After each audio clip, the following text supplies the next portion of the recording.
Paano po gagawin ko sa mga nautang sa ayaw lang magbayad?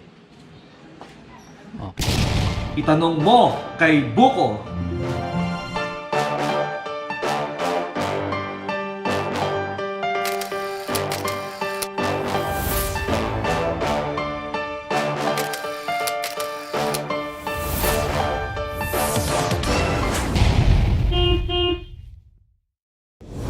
Kuya Buko, maraming dumudulog sa ating opisina tungkol sa kanilang mga suliranin patungkol sa utang.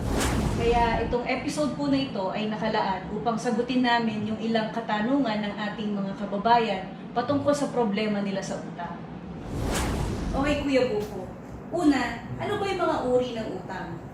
Alam mo, Attorney Pechay, ang mga uri ng utang ay nahahati sa apat na malalaking klase. Una, ang tinatawag nating utang sa pamamagitan ng kontrata, contract of loan.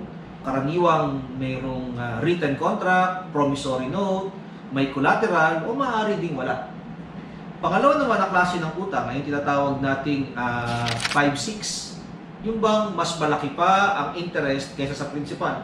Ito karaniwan hindi nasusulat at unti-unti ang bayad, araw-araw sinisingil. Pangatlong klase ng utang ay tinatawag nating rediscounting. Ang ginagawa nila ay ipiniprenda ang kanilang cheque at humihingi ng pera kapalit ng cheque. Halimbawa, ang cheque ay 10,000, ang ibibigay sa kanila ay 9,000 na lamang na cash. Rediscounted ang cheque at post-dated. So yung tubo nung nagpautang ay nandun na, nakuha na niya, nadidak na niya. At ang pang-apat na uri ay credit card. Dahil ang credit card ay isang paraan ng pag-utang. So ito ang mga uri ng pag-utang. Kuya, maraming problema yung ating mga kababayan na nagpapautang. Ang problema nila, nahihirapan silang singilin yung kanilang pinautang. Ano ba ang tamang proseso ng pagsingil ng utang na ayaw bayaran? Okay. Dapat natin tandaan mga kababayan, basta ikaw ay umutang, kailangan bayaran. Yan ang golden rule, Atty. Pechay. Kasi pangalan mo ang nakataya sa iyong pag-utang. At dahil pinautang ka, may tiwala sa iyo, huwag mo sirain ang tiwala. Pero dumarating ang pagkakataon na ang iyong pinautang ay hindi nakakabayad. Ngayon, ano ang gagawin? Yan ang tanong mo. Depende kung ano ang klase ng utang.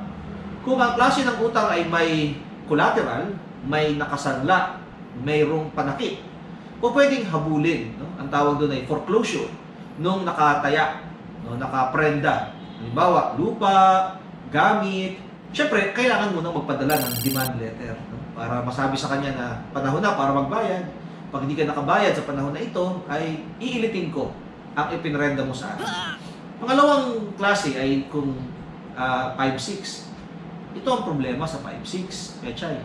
Dahil karaniwan hindi nasusulat, walang paraan para mahabol ng nagpautang ang interest. Dahil sa ilalim ng batas, kapag ang interest ay hindi nasusulat, hindi mo ito masisingil sa hukuman. Yung principal ay masisingil mo kahit walang kasulatan. Dahil ang kontrata ay hindi naman kailangang nasusulat. Lalo na kung siya ay merong pag-amin na siya ay naghuhulog. Inaamin niyang siya ay may utang.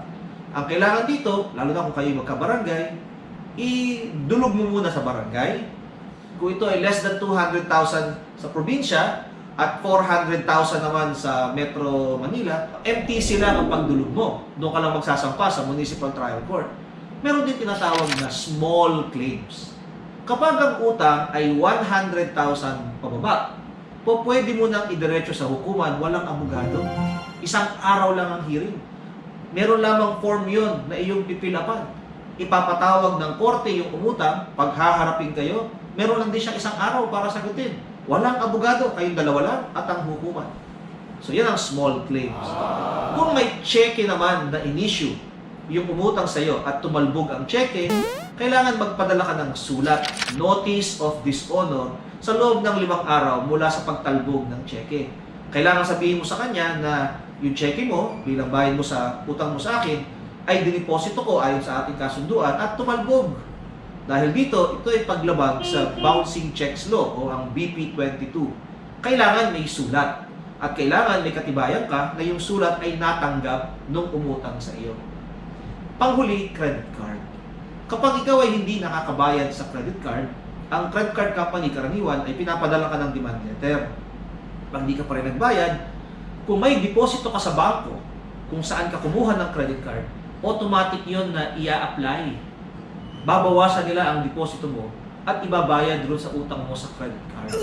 Kung wala ka namang deposito sa bangko nila, maaari ka nilang sampahan ng kaso sa korte. Okay. Kuya Buko, meron tayong mga katanungan galing sa mga kababayan natin sa Facebook nila pinadala. Una, ako po ay nangutang sa 5-6. Nabayaran ko na po yung principal na utang, pero hindi ko na kayang bayaran yung interest. Ano po ba ang dapat kong gawin? Dahil sa ang 5-6 karaniwan ay walang kasulatan, ang payo ko ay dalhin sa barangay ang usapin upang magkaroon ng kasulatan. Paaminin ang nagpautang sa iyo na ang nabayaran mo ay halaga na ng principal at yung interest na lamang ang hindi mo kayang bayaran. Dahil sa ilalim ng batas, ang interest kung hindi nasusulat ay hindi dapat bayaran. Hindi ko na po kayang bayaran ang credit card bills ko sa laki ng interest at penalty. Ano po ba ang mainam na gawin ko? Una, ang credit card kasi ay automatic na nagsisend out ng bill. So dahil hindi mo naman kinontest kung ano yung sinisingil sa iyo, ang presumption ng batas, ito talaga ay ginastos mo, ginamit mo ang card. Dahil ginamit mo, pinakinabangan mo, marapat lang naman na bayaran mo ito sa kumpanya na nag-issue sa iyo ng card o nagpautang sa iyo. Ngayon, kung hindi mo talaga kayang bayaran, pumapayag naman sila sa tinatawag na restructuring. Makikipag-usap ka sa bangko, sa credit card company, o sa abogado nila, o sa collector nila upang pakiusapan na ito ay i-adjust, i-restructure. Dahil mas gugustuhin nilang may nagbabayad kahit paunti-unti kaysa naman magkasuhan pa. Okay, Kuya Buko. Ito pong panghuling tanong, gusto talagang malaman ng ating mga kababayan. May nakukulong po ba sa utang? Magandang tanong yan, Atty. Pechay. Sa ilalim ng ating saligang batas, wala pong nakukulong dahil lamang sa utang. Hindi ka pwedeng ipakulong dahil lang sa hindi ka makabayad ng utang kasi hindi dapat maging krimen ang pagiging mahirap. Pero nais kong linawin na kung merong paglabag sa batas, bukod sa hindi pagbayad ng utang, pwede ka pa rin makulong. Halimbawa, kung nag-issue ka ng cheque at yung cheque tumalbog, hindi mo mabayaran ang utang, pero makukulong ka kasi yung pag-issue ng cheque na walang pondo at pagtalbog nito ay krimen at maaari kang makulong. Sa halimbawa ay pwede ka makasuhan ng estafa. Mataas ang penalty ng estafa. Pwede rin sa pag-issue ng cheque, makasuhan ka ng estafa. Kung ginamit mo ang cheque bilang paraan ng pangloko na sinabi mo may pondo ito at dahil sa iyong salita na ito'y may pondo, binigyan ka niya ng pera. At kung hindi dahil sa iyong salita at pagpapanggap na ito'y may pondo, hindi ka naman niya pauutangin. Ito ay tinatawag natin fraud, panluloko. Pag ito ang ginawa mo, maaari ka rin makulong. At pangatlo, sa credit card. Kung mapapatunayan na ginamit mo ang credit card para manloko, pineki mo ang iyong address, binago mo ang iyong, pinataas mo ang iyong credit standing o ang income, basta mayroong elemento ng panluloko, maaari kang makasuhan sa Access Devices Law. So, hindi porket utang ay hindi na makukulong. May mga klase ng utang na maaari pa rin makulong. Okay, napakalinaw. Maraming salamat, Kuya Buko. Naliwanagan po ang ating mga kababayan tungkol sa usapin ng utang. Maraming salamat po. Maraming salamat din po mga kababayan. Tandaan po ninyo, kung meron po kayong mga tanong sa mga usaping legal, itanong mo kay Buko. Maraming salamat. Maraming salamat po, Atty. Buko.